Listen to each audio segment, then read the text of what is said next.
two of the grandfathers in the Alaska UAS field, Jay Skaggs and Harry Keeling, and I can poke fun at them because I was in some of the early interest groups as well. So I'm dating myself too.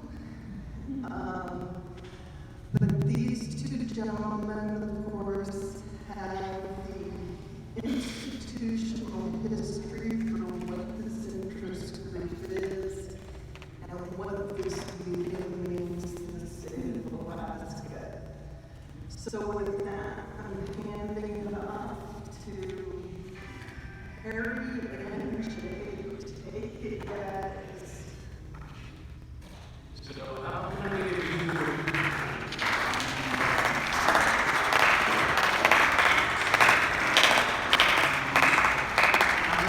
you are amazed that I made it up here without a cane?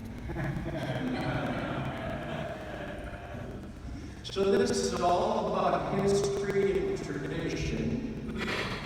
And if, for those of you who've been around a while, you know the very first thing that I do when I stand up here in whatever capacity I'm in is take my tie off, and I invite you to do the same.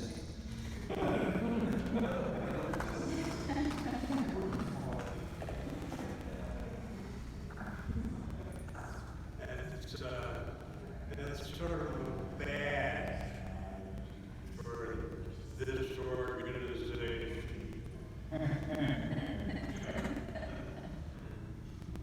Jay, what are your first memories of getting this stuff started? Well, I was sitting in an offsite for the branch that I was in, the 230 branch, and the boss was sitting at the head of the table, and he said, well, you're the point of contact for uh, 121 operations. You're the point of contact for 135. And he got down to me, he says, you're the point of contact for UAS. And I wrote down POC for UAS. And after the meeting, I went in and I asked him, what is it you want me to do with this? His name is Bob Christians.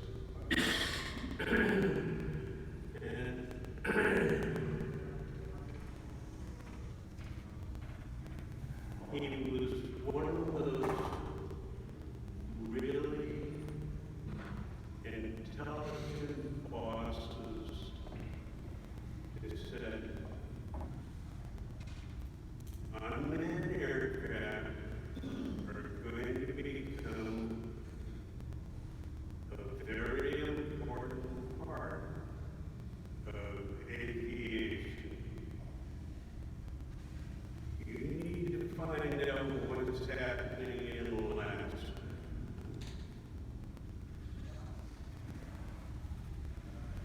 And that was the sum total of my instruction for what I was supposed to do.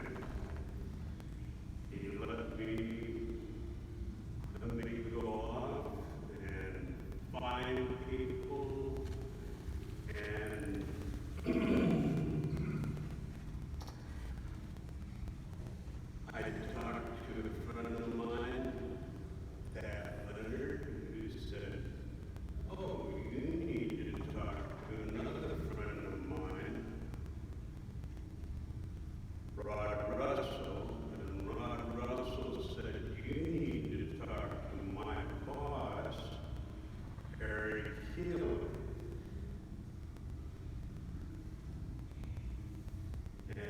Harry and I got together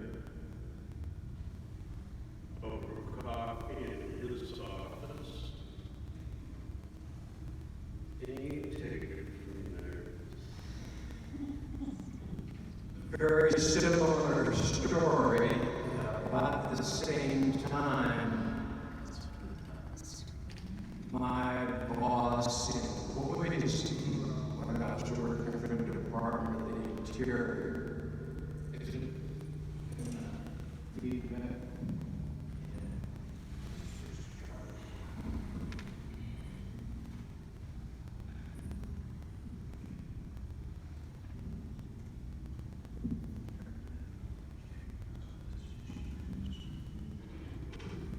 So my boss said, I need you to look into something.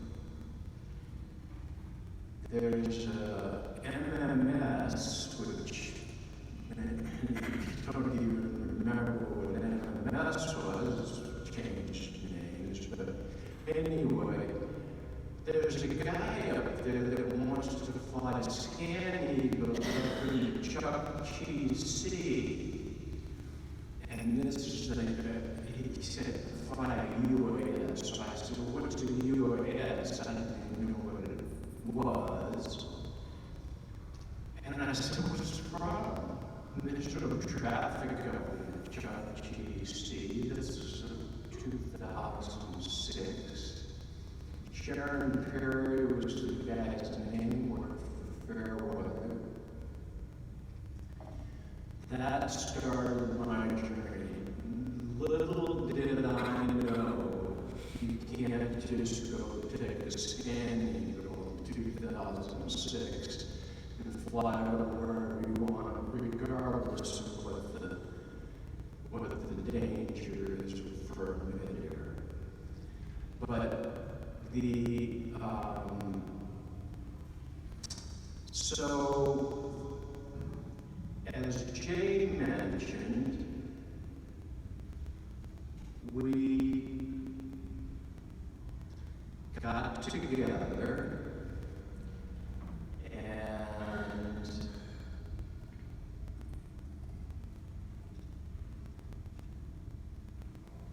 wanted to find out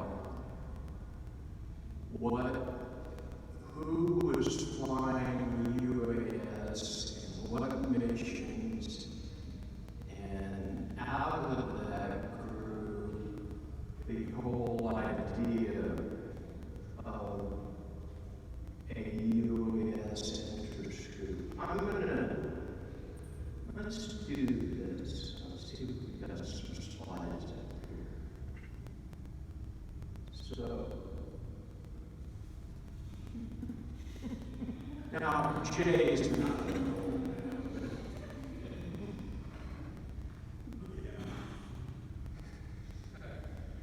You know, we still have 7 who's older. So anyway, I retired from the Department of the Interior exactly a year ago on Halloween, which probably has some significance. But you probably asked, what have you been doing since then? Well, I'll tell you, one of my goals in life was to fly as many different kind of airplanes or aerial vehicles as I could. And I think I'm up to 74 with a goal of 100. This is my latest venture from about 2 months ago.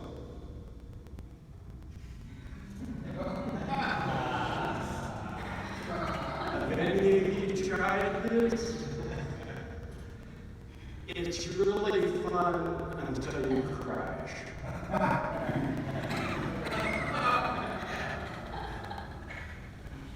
Anyway, let's take a little walk down memory lane. This was the very first. Jay and I got together. We decided we would try and gather anybody who had an interest in UAS, since we now or then knew what UAS stood for. So the very first meeting was in 2008. It was half a day. There were 12 people that showed up with 4 presenters. And you can kind of see, of course, the Army was flying Ravens, and some of the real pioneers, Greg Walker, of course, from the beginning, Jay, Gary Hufford, with the weather folks, and Leonard Legon, who's been around a long time.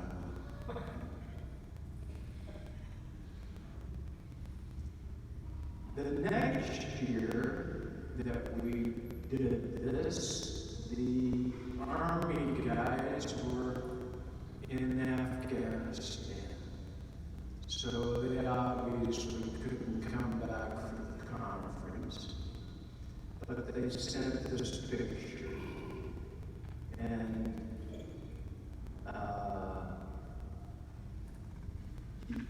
the fella in the middle there, Chief Warrant 2 Jones, was the presenter the year before.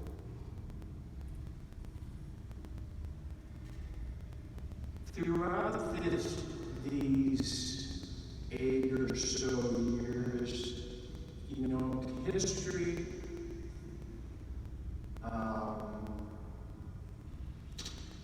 and current events kept alongside. And you can see one of them, we actually was, I think it was Sean, I can't remember, Sean Parnell, but introduced the conference through a videotape.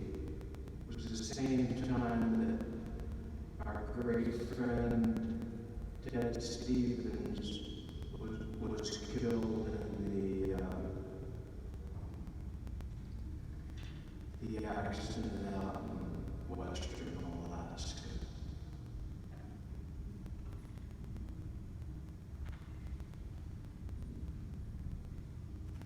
How many of these folks, let me tell you a little bit about Lisa Scales. How many of you remember Lisa?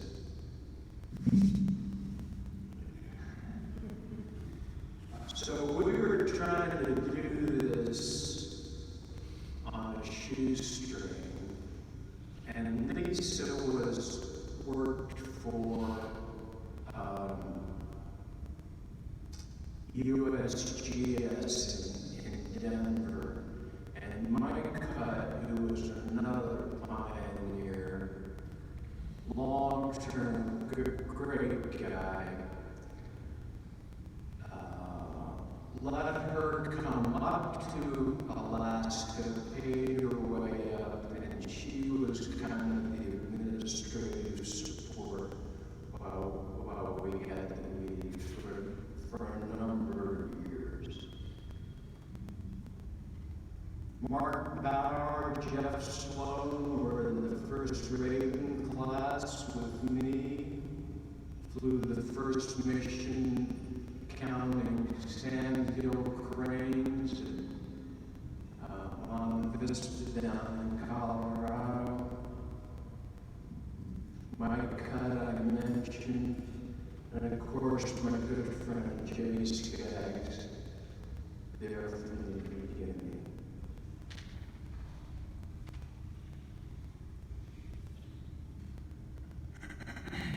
And then the folks out at OAS, then AMD, were a big help.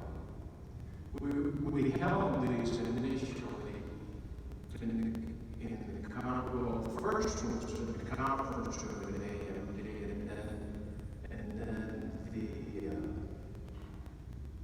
the classroom we had downstairs. This is what it looked like. It took me a little bit of research and dig out all these records. But this is kind of the first time in 2008, half a day, 12 people. By the second one, it was 2 days long. And our theory was, Jay and I said, you know, if somebody wants to talk about UAS, doesn't matter who they are, what they want to talk about, we're going to put them on the program. And we did that. We had 40 people. By the third session, in 2010, we were just about running out of, well, we had run out of space. I think we could only hold 60 people in our conference room. We had people upstairs. Oh, we didn't. That's right. We wired in upstairs. And actually, Kathy, I think you guys were involved in that one in 2012 with Pat Gamble and Senator Begich. That was an interesting, almost a policy level, leadership level meeting. And then in 2013, lots of back and forth, but we were overcome by the budget woes of the federal government. How many of you remember sequester and all of that silliness?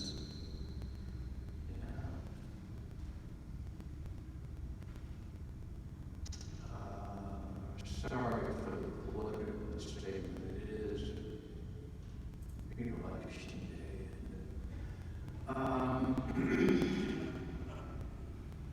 And then by the 7th, 2014 and 2015, UAF stepped forward and took charge of this, and it was a great effort. We really appreciate being able to hand off the reins. And the one in 2014, what was it? Embassy Suites, wasn't it? I think it was. And then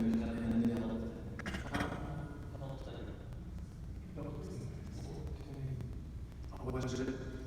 And then in 20, last year, 2015, up in Fairbanks. Jay?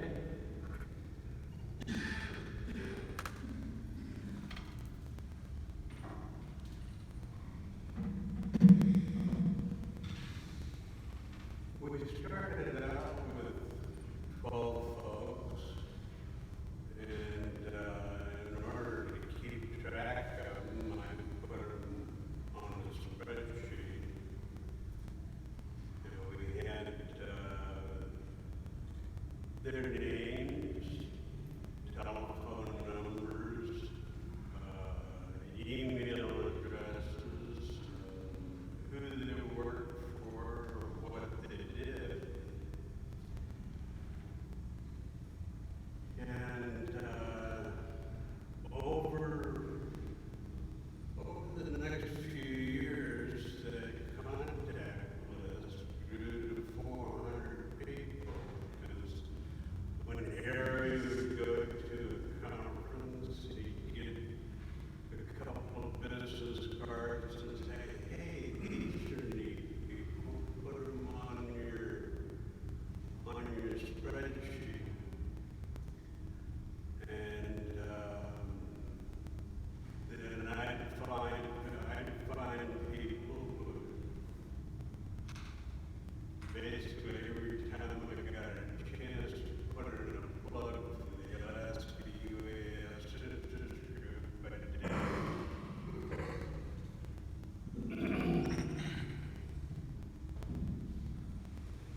And when I turned that contact list over to Leonard McGowan, it had about 400 names on it. As we would get new people to add to the contact list, every month or so, I would send out a new contact list that had all of the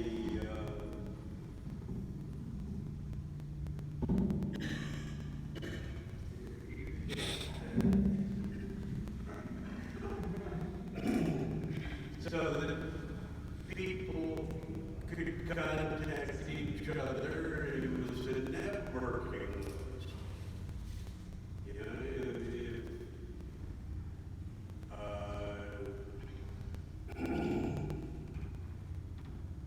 if Harry wanted to talk to Tim Veenstra about something, he'd pick it up, you know, look him up, give him a call, or send him an email, or something. When we turned the contact list over to the university, they grew it immediately to over 2,000.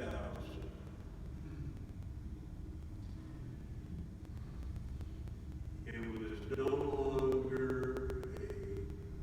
a networking list, then it became an email list, so that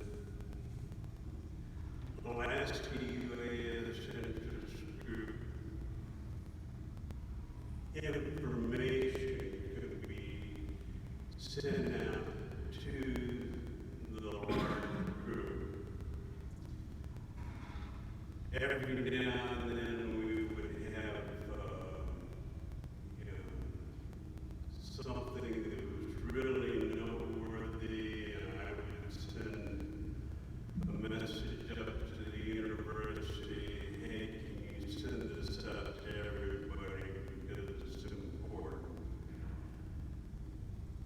And I think it was also used by Shelley Hughes to get information out about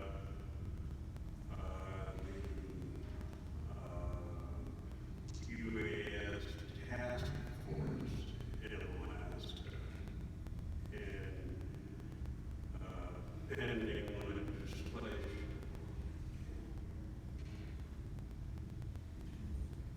So at that point, although the list grew considerably, we lost the networking capability. And we'd like to restart that this time.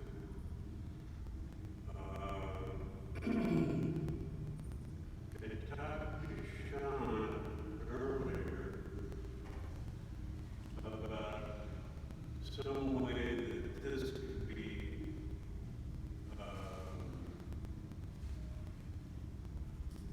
made available, hopefully before the end of this 3 days, where you can go online and say, yes, please put me in the networking list, and here's my contact information, and yeah, I give you permission to send that out to everybody on the contact list. I hope that's going to happen this time.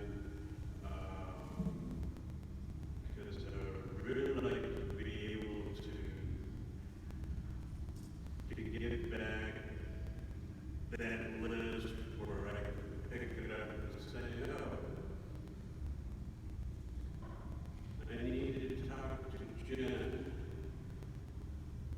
And just,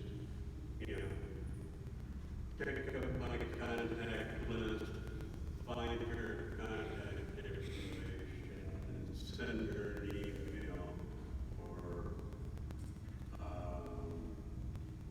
instead of having to go online, or actually, you're on speed dial, Kathy, but,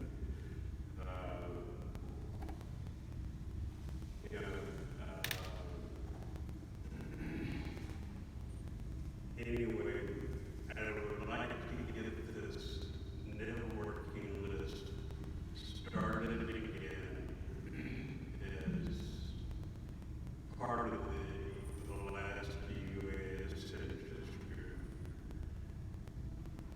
And the UAS interest group is not just about this meeting, it's about developing industry in Alaska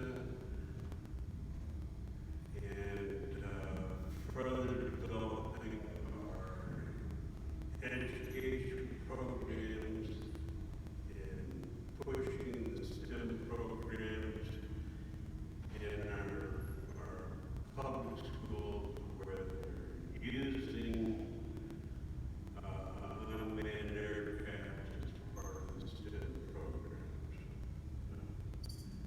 There you go.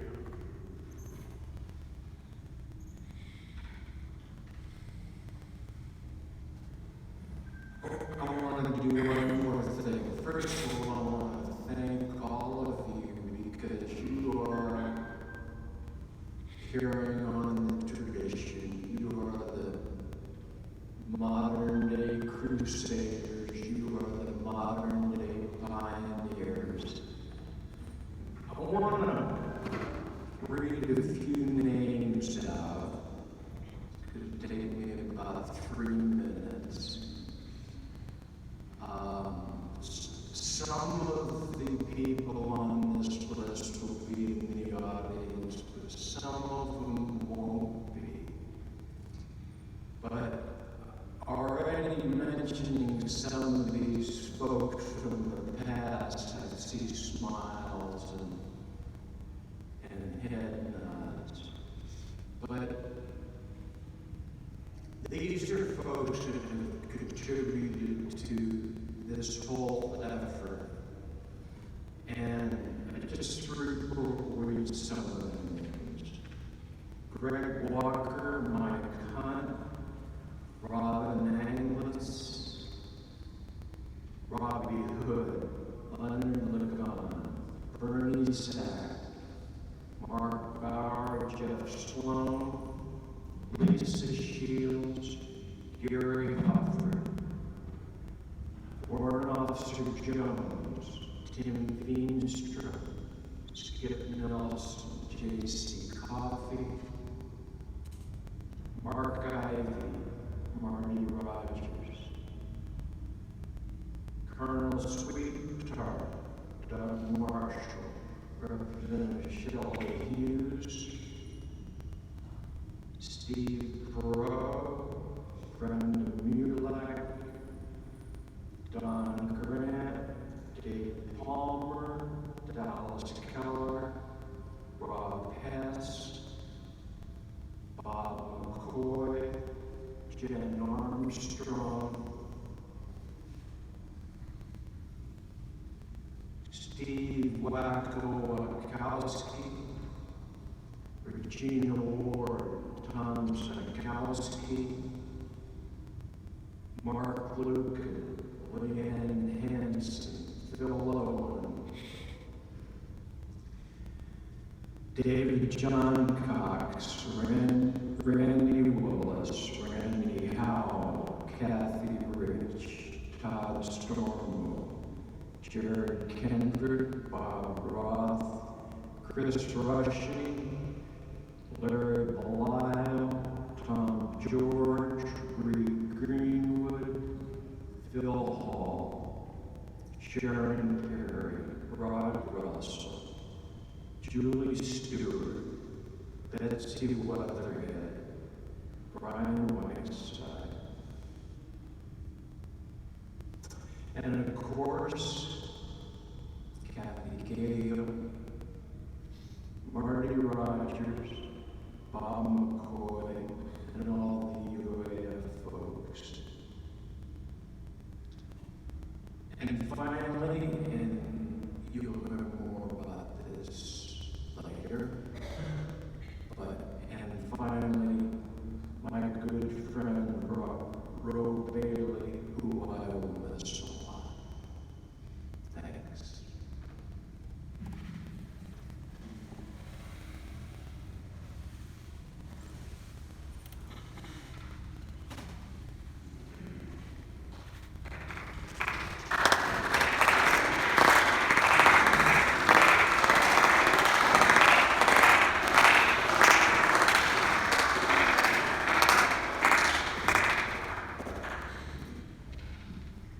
Thank you, Jane and Harry.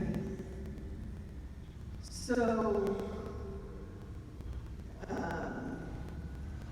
Jay is going to be coming up next in another thing, but we'll give him a break for a moment and follow on what Harry did. And I would like actually for us to go around the room and have everybody stand up, say who they are and who they're with, so that you can start making those connections and start that networking that we began. So with that, I'm going to start with Jay.